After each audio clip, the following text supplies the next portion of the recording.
নমস্কাৰ। এই মুহূৰ্তত আহি পৰিছে অসমৰ লগতে ভাৰতৰ বিভিন্ন প্ৰান্তৰ পৰা সন্ধিয়াৰ কেইবাটাও গুৰুত্বপূৰ্ণ খবৰ আৰু এনেধৰণৰ খবৰসমূহ নিতৌ চাই থাকিবলৈ চেনেলটো ছাবস্ক্ৰাইব কৰি ভিডিঅ'টোত এটা লাইক কৰি দিব। জনাই গৈছোঁ সন্ধিয়াৰ প্ৰথমটো ব্ৰেকিং নিউজ। উৎকট গৰমক লৈ বৃহৎ সিদ্ধান্ত শিক্ষা বিভাগৰ। গৰমৰ বাবে সলনি কৰা হ'ল বিদ্যালয়ৰ পাঠদানৰ সময়সূচী। কাইলৈ অৰ্থাৎ 17 আগষ্টত পুৱা 7:30 বজাৰ পৰা আৰম্ভ হ'ব পাঠদান। শিক্ষাৰ্থীৰ স্বাস্থ্যৰ সুৰক্ষাৰ প্ৰতি লক্ষ্য ৰাখি এই সিদ্ধান্ত। চৰকাৰী বেচৰকাৰী সকলো বিদ্যালয়ে মানিব লাগিব এই নিয়ম।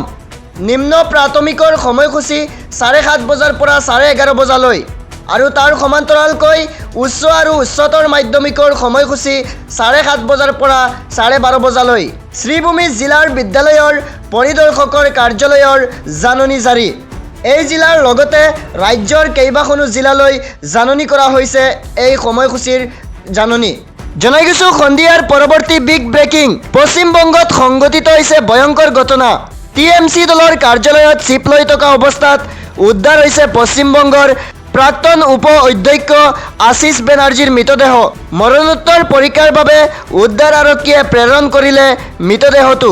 কাৰ্যালয়ৰ পৰা উদ্ধাৰ হৈছে এখন কথিত আত্মহত্যাৰ নোট।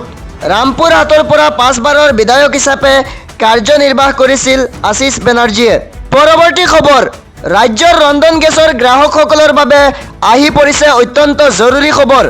LPG চিলিণ্ডাৰৰ eKYC কৰাৰ আজি অন্তিম দিন। আজি এই eKYC নকৰিলে আপুনিও হেৰুৱাব সুবিধা আৰু অধিক দাম বঢ়াৰ লগতে হেৰুৱাৰ সম্ভাৱনা ৰাজসাহাৰ্য।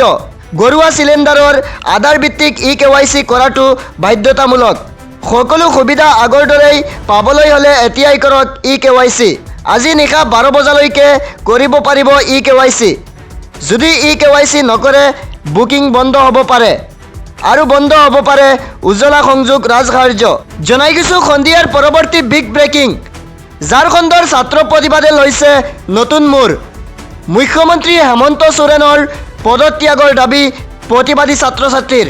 24 দিনত ভৰি দিলে ঝাৰখণ্ডৰ ছাত্ৰ ছাত্ৰীৰ প্ৰতিবাদে। JPSC JSSCৰ অনিয়মৰ বিৰোধিতাৰে ঝাৰখণ্ডত অব্যাহত ছাত্ৰ বিদ্ৰোহ।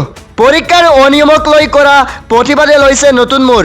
20 আগষ্টত মুখ্যমন্ত্ৰীৰ বাসগৃহ ঘেৰাও কাৰ্যসূচী ঘোষণা JPSC JSSC সংস্কাৰ মঞ্চৰ।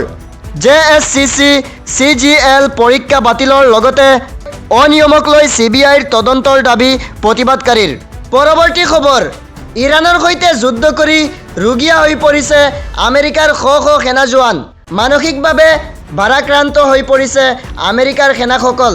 250 দিন ধৰি যুদ্ধত নিয়োজিত হৈছে আমেৰিকাৰ সেনাসকল।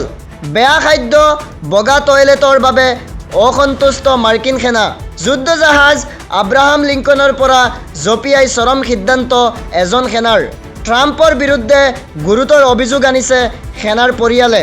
পৰৱৰ্তী বিগ ব্ৰেকিং, CJPৰ প্ৰতিবাদৰ পাছতে ৰাজধানী দিল্লী কঁপাবলৈ সাজু কৃষকসকল।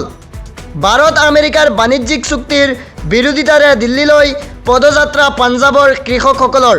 16 আগষ্টত পদযাত্ৰা আৰম্ভ কৰা কৃষকে 29 আগষ্টত উপস্থিত হ'ব দিল্লীৰ যন্তৰ মন্তৰত। কৃষকসকলে যাতে আগবাঢ়িব নোৱাৰে হাৰিয়ানা পাঞ্জাৱৰ সীমান্তত দিয়া হৈছে কংক্ৰিটৰ বেৰিকেড।